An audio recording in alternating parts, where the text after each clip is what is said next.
So I'm here today with Leslie Dickey, who's the Chief Executive of Durrell Wildlife Conservation Trust. And last year, Janus Henderson made a donation to Durrell. And so I've come here today to speak with Leslie to understand more about the work that Durrell does and specifically about Madagascar and Bali Bay, which is where we have made the donation. So Leslie, thank you so much for welcoming me here to the zoo today. Well, thank you for coming along, and of course thank you for Janus Henderson for supporting the work of Durrell in Madagascar, specifically Bali Bay. We really rely on our supporters worldwide and people getting engaged and excited about the work that Durrell does. So it's really fantastic to have Janus Henderson on board. Perhaps if we could just talk a little bit about the amazing heritage of Durrell. And of course, Durrell is a lot more than just Jersey Zoo, isn't it? That's right. We were founded as Jersey Zoo in 1959 by Gerald Durrell, the naturalist and the author. But what was unusual about us is he knew that his zoo was always going to be for the purposes of conservation. That was the goal of Jersey Zoo, and it's the first zoo that was ever founded solely for the purpose of conservation. And a couple of years after that, so in the early 1960s, it became the wider trust. And so today we are an international conservation organisation working in multiple countries worldwide. We're still headquartered here at Jersey Zoo, but we're not a zoo that does some conservation. We're an international conservation organisation that delivers some of our work here at our zoo on Jersey in terms of our really specific breeding programmes, but also our field programmes, our science and our international training academies. So there's actually a lot of real life conservation done here, as you say, breeding programs done here at Jersey Zoo. Absolutely. The zoos who are really fulfilling their potential as conservation contributors, there's a huge amount you can do. There's the work that we do in terms of having some of the rarest species in the world here. There's a species here at the zoo, the black-lined tamarin. This is the only place you can see it outside of its home in Brazil. So we have some incredibly rare species, and that includes species like the ploughshare tortoise, the rarest tortoise in the world, from Madagascar, from the Bali Bay area. And we have 4 ploughshares here at the zoo. Those animals were part of a confiscation. The big problem that's driving the decline in ploughshares is the illegal wildlife trade. We're probably responsible for about 99% of all ploughshare left in the world. But we also work with them in the wild. Unfortunately, they're now essentially functionally extinct in the wild, which means they're really not breeding in the wild. But we have big plans, and what we've done so far is stop them going extinct. So effectively, by making a donation specifically towards Bali Bay in Madagascar, we are contributing to saving the ploughshare tortoise from extinction. Absolutely, that's our aim. That's what we're trying to do. And to save a species like this, it doesn't happen overnight. So having supporters who are going to help us stay there, working with the local community, working with this very long-lived species that takes a long time to breed, that's really important to us. And so absolutely, Janus Henderson, by donating and supporting our work in the wild, is helping us make those steps to not only stop it from becoming extinct, but to its eventual recovery. We measure our conservation impact by a tool called the Durrell Index, which is what's called a counterfactual analysis.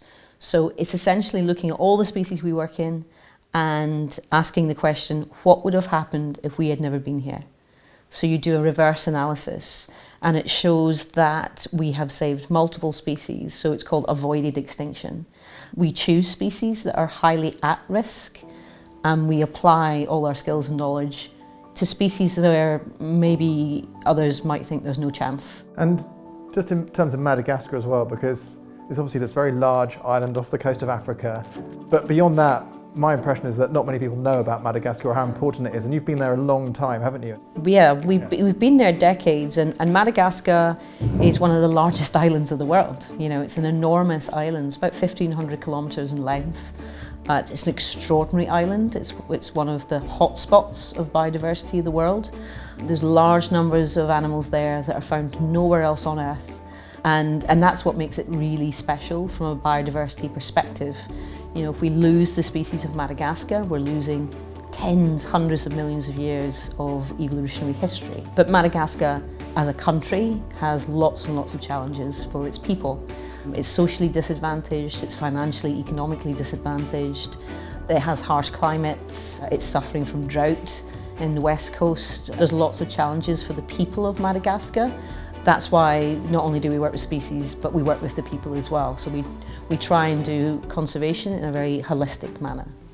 Yes, and that's one of the things that we always talk about, and you know, when we talk about investing, and it's this idea of alignment, this alignment between generating sustainable long-term wealth and thinking about sustainability issues, and that's kind of exactly what you're alluding to there as well. There has to be an alignment between the environmental and social objectives of your work. Otherwise, if you don't look after one, the other won't succeed, will it? Yeah, that's absolutely it. You have to put saving species in the context of the communities in which those species are. One of the problems we have in the world today is conflict between humanity and other species that we share this earth with. So how do we try and take the conflict out of it? I think it's just amazing, just the number of people that you've trained from different countries around the world. And actually, that's one of the things that we're actually coming to do this summer. So we're bringing a team of Janus Henderson investors here on site to Durrell this summer to learn from some of your conservationists who are out there working in the field and working on the front line of some of these big environmental and social issues. That's right, and we're really excited about this opportunity because, of course, finance is such an important part of the economic activity of an island like Jersey, but at Durrell we also recognise that the finance community have an enormous opportunity to contribute to conservation by their own work, by thinking about ESG models, by thinking about sustainable investment and moving capital into more planet-friendly type activities. And so if at Durrell we can help be part of that conversation by some of the training we could give, then we see that as a really positive aspect of how we reach different parts of the community. And we're excited that Janus Henderson wants to come and do this training and is excited about the opportunity for themselves to understand the amazing contribution that the finance community can have on global sustainability. The finance community, if they could pivot their investment potential towards more planet-friendly type activities for the companies and the sectors who are trying to find solutions, who are trying to think about how agriculture can be made more sustainable or looking at alternative energy sources and not relying on things like oil and gas. That's a huge influence that will be a positive benefit to the planet. I'm sometimes asked, well, how do we monetize species conservation? Now, for the species that Durrell works in, I'm not sure there is a way to monetize that in terms of driving a different kind of financial services market.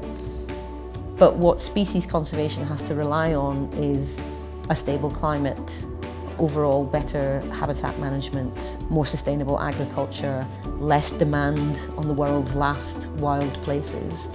And so, although there might not be immediately obvious direct impact, there's a huge number of building blocks of impact which will just make it easier for organisations like Durrell to then target some of the conservation of specific species that we need to do. So there's no easy solutions in any of this, but there are definite ways that the finance community can help by redirecting where capital is deployed and, like Janus Henderson, directly taking some of those monies and putting them into species conservation.